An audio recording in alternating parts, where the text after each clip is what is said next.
Oh, and the cameras froze. Hold on. Give us 1 second, guys. We're going to restart this intro, but give me 1 second. Oh, the camera froze. Wait, did I lose the camera? Uh-oh. Hold on. We'll be right back.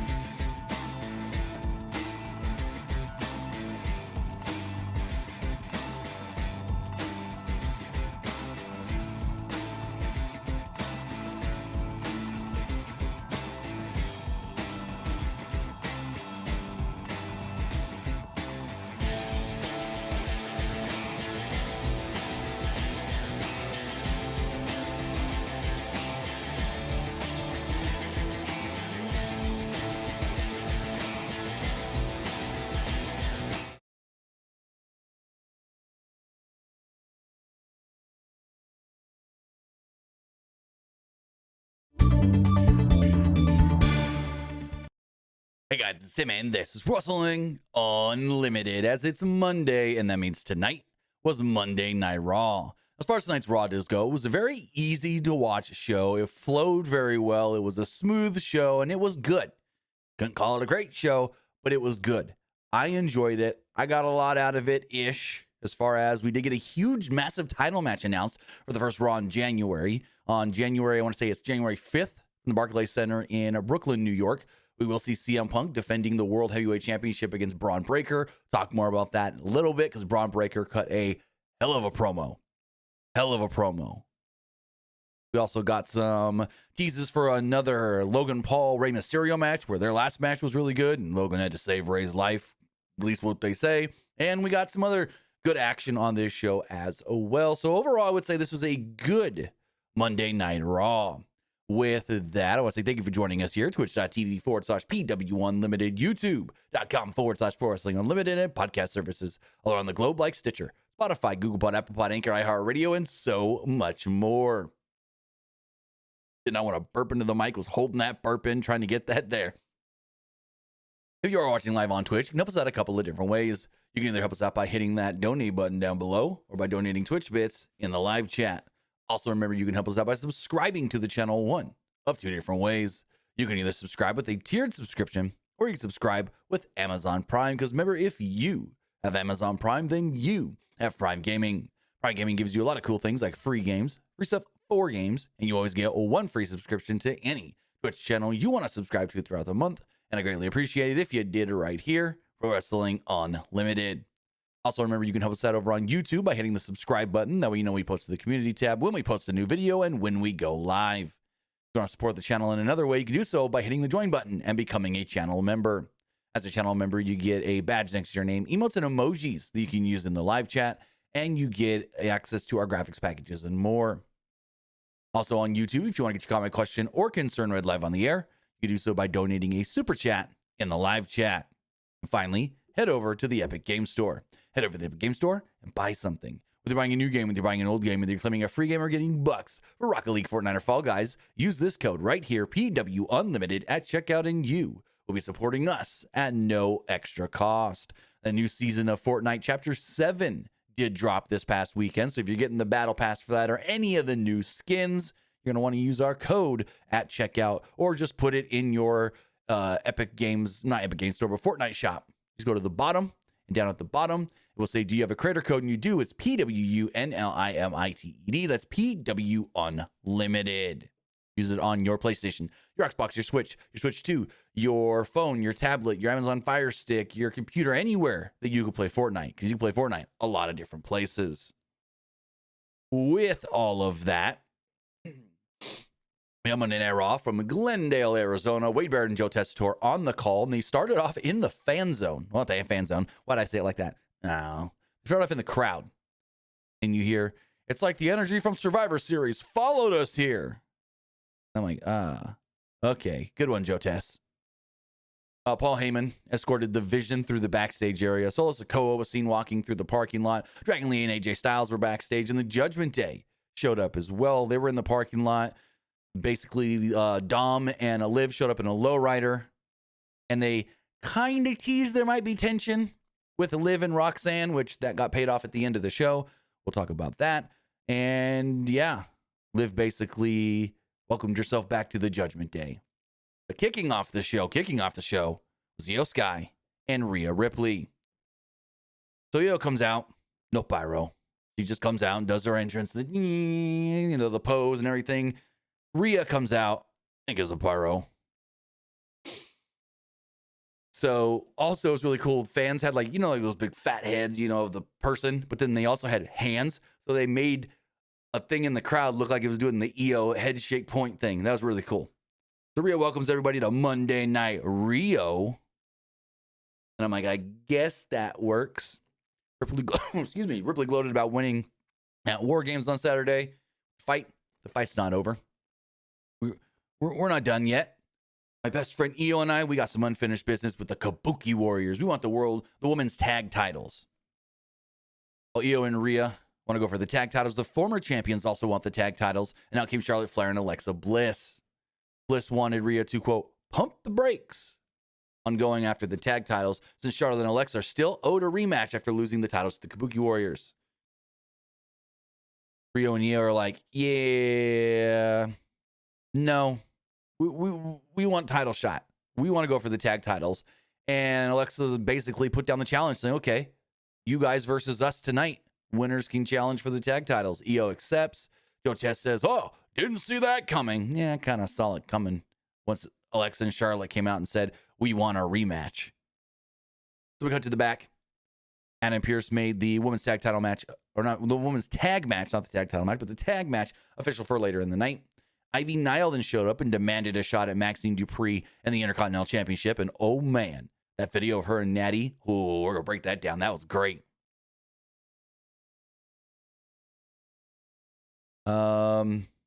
Pearce turned around to find Braun Breaker and Paul Heyman. They pled ignorance as to the identity of the masked man at War Games. Paul would rather discuss the implications of Braun Breaker pinning the world champion. And they said this will be continued. We do have some bit donations from Esports Gaming Rules. He says, we got snow in Cincinnati, and I'm watching Fox 19 Now News on Fox 1 on Amazon Prime Video to check the Cincinnati weather forecast because I hope to get the day program tomorrow, but it might be closed. So we got a little bit of snow here in the Tulsa area. Like, not enough to really stick to the ground, but there was like a little bit that accumulated on my car overnight. And there was still some, like anybody that didn't drive their car away anywhere today, it stayed on their car all day because it was cold as shit all day. But yeah, we got a little bit of snow here. I don't know if we're going to get any more. I don't think so. Moving forward, we got a little video talking about the CM Punk John Cena feud. Estor casually dropped that CM Punk is not cleared to wrestle after War Games, which is very interesting. Not sure exactly if that is storyline just so Punk can get some time off or if that's legit. Look into it, though. Look into it. So we had our first of two Last Time Is Now tournament matches. This one was Jey Uso versus LA Knight. So Uso fought his way out of a superplex early on, and both guys exchanged punches before tumbling to the floor. The referee started to count them out, and the crowd counted along with the ref. They made it to the apron, and Uso sent Knight to the ring with the Gamengiri. Uso at one point hit a spear, but Knight kicked out at two. There was a crazy drone camera shot of the match that was really cool. Uso went to the top, and Knight popped up, slipped, then popped back up, superplexed Uso, got a near fall. Uso escaped Knight's finisher with a roll-up attempt, then hit a spear, a superplex, and a splash. Uso then went for the cover, but didn't get the cover where he wanted it. Knight then rolled Uso up with a crucifix pin and pinned him 1, 2, 3. LA Knight is moving on to the finals of the Last Time Is Now tournament. Then things got interesting. Very interesting. Esports Gaming Rules, you only did 1 bit donation. I'm literally looking at it right here. You only did the 1. After the match, Jey Uso sat in the corner and looked very disappointed in himself. The crowd gave him a polite applause as he got to his feet. Uso dropped to the floor and started banging his hands against the commentary desk. And then he flipped out like Bret Hart 97. Started throwing around the Prime energy hydration station, flipped over the steel steps and some other things, and yeah, lost his shit.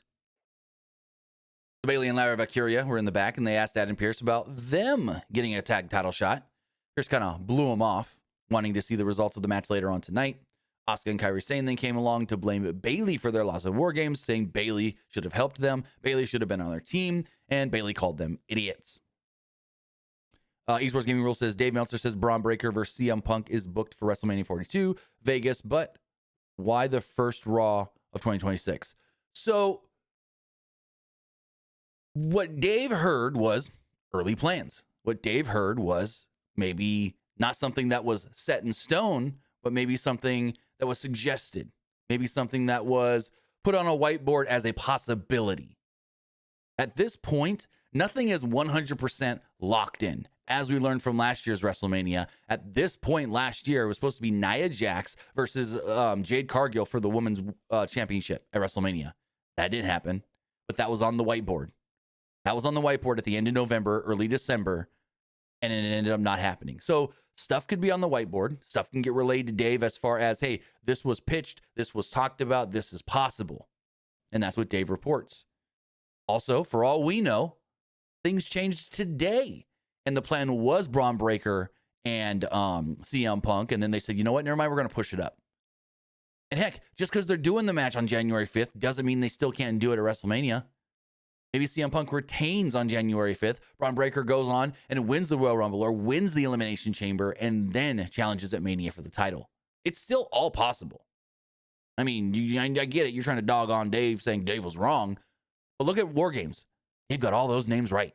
Yes, he said that Austin Theory was going to be in the War Games match, and Austin Theory wasn't in the War Games match. But that's because things changed once there was multiple injuries. When Jacob Fatu was injured and they needed to slide in another babyface, they slid in Cody. Then when they slid in Cody, they felt, oh, well, on the heel side, Drew McIntyre makes a lot of sense. So instead of Austin Theory, we're going Drew McIntyre. So that's why Austin Theory wasn't per se a participant in the match, but he still was part of the match as the masked man.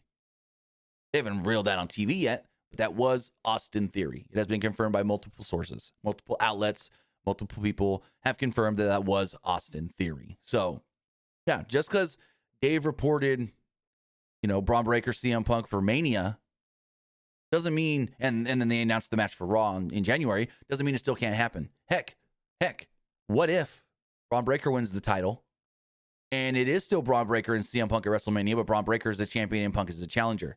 That's still a possibility as well. So we'll see how it all does play out. We got January, February, March, April, 4 or 5 months to WrestleMania. It also says, going to log jam the Women's Tag Championships. Yeah, we do. Multiple teams wanting to go for them titles, which is a good thing. Because you've got Kabuki Warriors as the champions. Then you got Rhea and Io wanting to go for the titles. Charlotte and Alexa wanting to go for the titles. You've got Bailey and Lyra wanting to go for the titles. Judgment Day, Raquel Rodriguez and Roxanne Perez wanting to go for the titles. Then what if we go to SmackDown and Lash Legend and Nia Jax says they want to go for the titles? Who knows? It's always good to have multiple challengers in the mix. Speaking of the Judgment Day, the return of Liv Morgan to Monday Night Raw. Judgment Day came out without Liv Morgan at first. Dominic Mysterio proclaims himself the greatest Mysterio of all time, the greatest luchador of all time, and the greatest Intercontinental Champion of all time by virtue of his win over John Cena. Dom then brought out Liv Morgan. All of this was kind of getting cheered, which was very weird because, Judgment Day are heels. Liv Morgan, happy to be back, said she missed everybody in Judgment Day, but Liv is here tonight to right the ship with the Judgment Day, who have been losing a lot recently. Finn did not look happy with that comment. Judgment Day are back to run Monday Night Raw and take back everything that belongs to them. Liv then slapped and then hugged Dom. Then we got a great video with Maxine Dupree. So this video starts playing. We see this woman get slammed down and she's falls upside down kind of. And I'm like, what the hell is this? And I turn the camera. I literally I grabbed my phone because I was watching on my computer. But then I grabbed my phone. I was like, I can't see this upside down. So I flip my phone upside down. I'm like, oh, that's Maxine. So I finished watching this thing on the phone. Anyways, we see her just getting the ringer going through the motions, the paces, everything. She's hurting. She's in pain. And then we see Natty. And Natty's, putting her through the dungeon, putting her through the paces. And Maxine's just like, give me more. Let's go again. And so she's getting worked over here in a good way. Like, this was really, really good, showing that, yeah, Maxine's not the greatest wrestler, but she's trying. And she's working with somebody that's going to beat her butt and beat her ass to get her to where she needs to be, or at least try to get her to where she needs to be. I thought this was great, and I hope that this leads to Natty coming to TV. Not Natalia, but Natty. What does she call herself? The low-key badass or something like that? Hold on. She calls herself... Let's Google it really fast.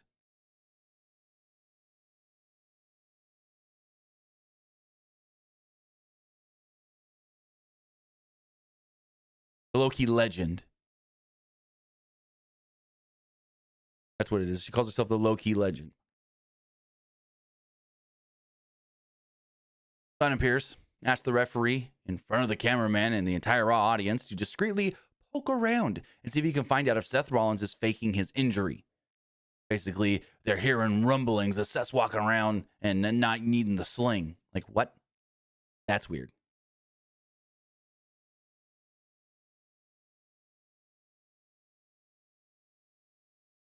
So we got tag titles on the line, World Tag Team Championships, Dragon Lee and AJ Styles versus the New Day. New Day jumped AJ Styles before the bell and double teamed him. Dragon Lee got the tag and took Kofi Kingston down with a setup Rana. Lee then jumped over the ropes and snagged Xavier with a Rana and sent him to the floor. After a commercial break, AJ got the hot tag but fell victim to some double team from the New Day. At one point, Kofi got a near fall with a roll up, holding the tights. Styles sent Kingston to a sit-out powerbomb from Lee for a near fall. Lee at one point hit Kingston with a back elbow. Styles hung up Kingston in the ropes, and Lee jumped off the top with a double stomp that sent him into the arms of AJ Styles, into the perfect position for a Styles clash. Lee then hit Woods with a dive to the floor. AJ hit Kofi with the Styles clash. 1, 2, 3.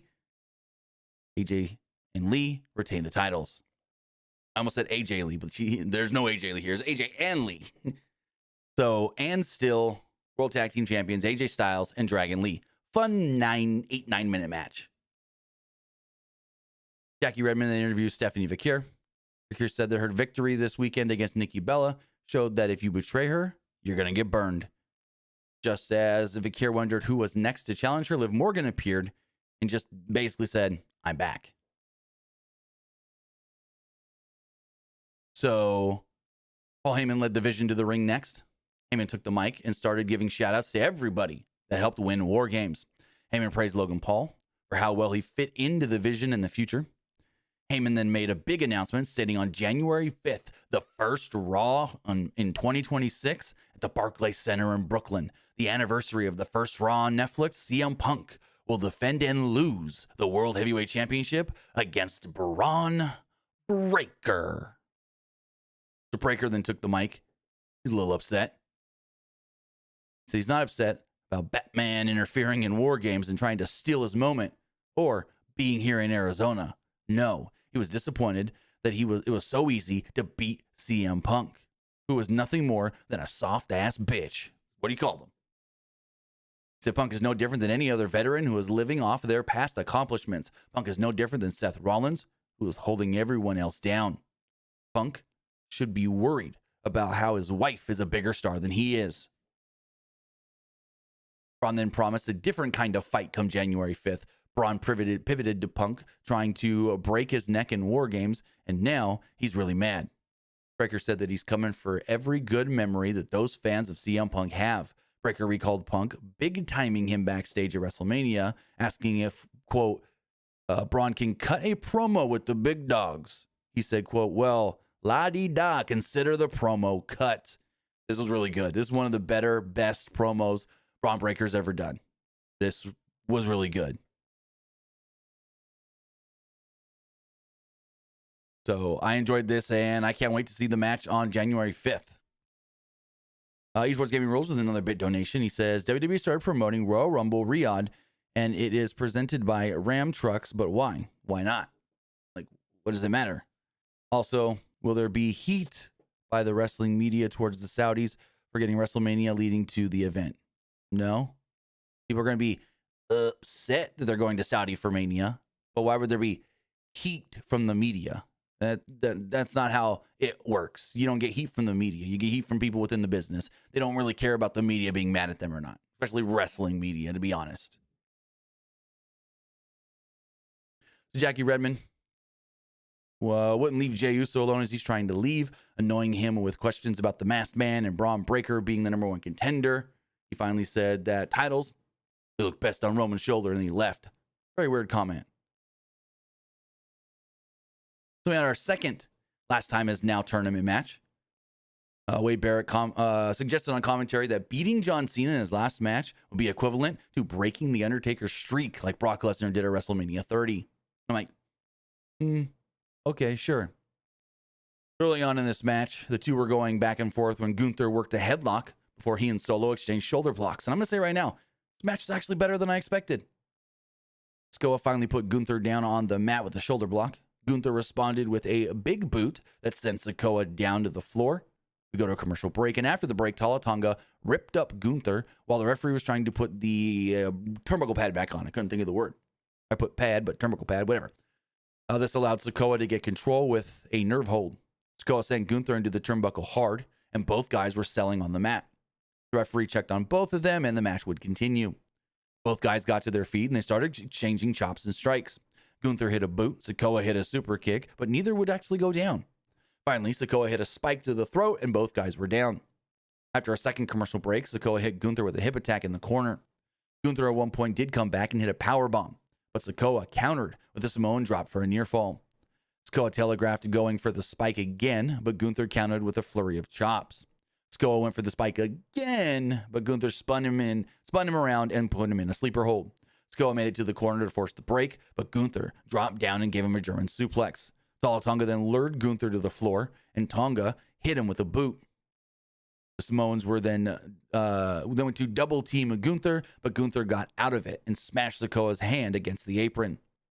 Back in the ring, the referee was still involved with Tala Tonga. Seeing the ref was distracted, Gunther gave Sikoa a kick to the giblets, to the gonads, to the balls, and then dropped him with the powerbomb.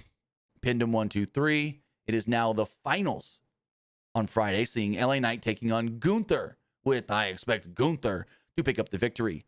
I don't see LA Knight winning for the fact of I don't think it's going to be Cena versus Babyface. And the rumor forever has been Gunther is Cena's final opponent. And I think what this is going to be is John Cena beating the big bag Austrian. I think Cena wins on December 13th. So after the match, LA Knight came out, talked trash. They got in each other's face, and the match was officially announced for Friday. In the back, Adam Pearce's little spy referee said he couldn't find anything. AJ Styles came along and goes, hey, I'm hearing some things about about Seth Rollins. Is it true? You don't need a sling? Is he faking it? Like, what the fuck is all that? They think the mystery man's Seth, and they want you to think it's Seth. Pierce is like, yeah, I already heard that one. We're looking into it. But AJ then says, also, we're defending champions. And Pierce is like, I love to hear it. Good defense tonight. And he goes, we want another one. Pierce is like, really? When? Next week. And Adam Pierce is like, well, against who? He's like, a team that, never got a rematch when they last lost the tag titles, the War Raiders. So next week on Monday Night Raw, it will be AJ Styles and Dragon Lee defending the World Tag Team titles against the War Raiders. They also did announce that the winner of the Last Time Is Now tournament will appear live on the show, and that Rey Mysterio will go one-on-one with Finn Balor. Jackie Redmond then interviewed Rey Mysterio, talked about his bastard son Dom. That popped me big. He said, my bastard son Dom. Rey hadn't ruled out challenging Dom for the Intercontinental Championship. Logan Paul then came up and was like, yeah, you're washed up.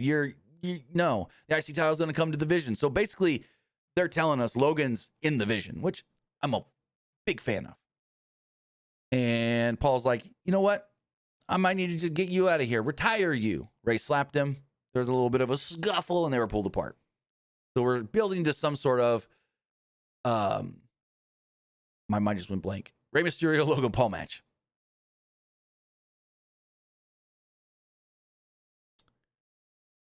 So we had our main event of the night. It was Charlotte Flair and Alexa Bliss versus Rhea Ripley and Io Sky. Fun, good tag match with a shitty ass finish. So the match starts off almost immediately, like 90 seconds in, if not even that, we go to commercial. Ripley had Bliss locked in her submission hold when we came back. Bliss escaped, and Ripley accidentally collided with Flair that sent her to the floor. Sky then hit Bliss with a flapjack. Ripley and Flair each got tags and squared off. The crowd was into this. They were chanting for Ripley. Ripley then got a go behind, but Charlotte escaped with an elbow. After another commercial break, Flair sent Ripley to the floor, but Io caught her with a Meteora. Ripley then came in and tried to powerbomb Flair, but over-rotated and just both fell down. Ripley then picked her up, gave it another go, gave her a crucifix powerbomb, and Sky followed this up with the top rope dropkick. Ripley then went for a riptide, but Flair countered with a DDT. Bliss then got the tag and hit another DDT for a near fall. Bliss went for a twisted bliss, but Ripley got her knees up. Flair and Sky then got tagged in, and Flair put Sky down with a big boot and hit a natural selection. Bliss followed this up with the Sister Abigail, but Ripley broke up the pin. Bliss then went for Ripley's arm. Bliss tried for a Sister Abigail on Ripley, but Ripley escaped and hit a headbutt. Ripley then hit the riptide, and Sky followed this up with the moonsault. Flair, though, broke up the pin attempt. With everybody laying down on the mat, all four women, the Kabuki Warriors would then run down and attack. They attacked Charlotte and Rhea first, so that led to the double DQ or whatever. Ref called the match off. The Warriors then sent Ripley into the ring post, and she fell to the floor. No winner of the match, like I stated. The match went like 14 and a half minutes and got no finish. This then led to Lyra Valkyria and Bayley running out to attack the tag champs. But then, all of a sudden, with Lyra on the announce table, she gets swept up. Boom, there's Liv Morgan attacking her. Raquel Rodriguez and Roxanne Perez are in the ring, and everyone's fighting. Raquel Rodriguez gave Asuka a Tahana Bomb. Roxanne hit Bayley with the Pop Rocks. Raquel and Roxanne then grabbed the tag titles. Raquel held one, and Roxanne gave the other to Liv. Liv then goes, "No, this is yours," and gives it back to Roxanne before holding both of their arms up, Roxanne and Raquel. So Liv has embraced Roxanne, is what it seems. So I think what we could see here is Judgment Day wanting all the gold. So now they have their female tag team. So they have Raquel and Roxanne, who can be the tag team champions, while Liv could be the women's world champion. But this is how the show goes off the air, with all three women of the Judgment Day standing tall. I thought it was a good Raw. I thought it was easy to watch. I thought it flowed well, and I thought it was good. Not great or anything, but good. And that's what we need. Good episodes of TV. And then you sprinkle in your greats every now and then or every other week, and you're good to go. You're golden. But with all of that, you know what I thought of the show. Now it's time to hear what you guys thought of tonight's Raw. Let's go check the polls. As far as the Twitter poll does go, 85% liked the show, 14% thought it was just all right. No. 85% liked it, 14% didn't. Looking at the Twitter X poll. No. Threads poll. 55% liked the show, 36% thought it was just all right, and 9% didn't like it. Looking at the community poll.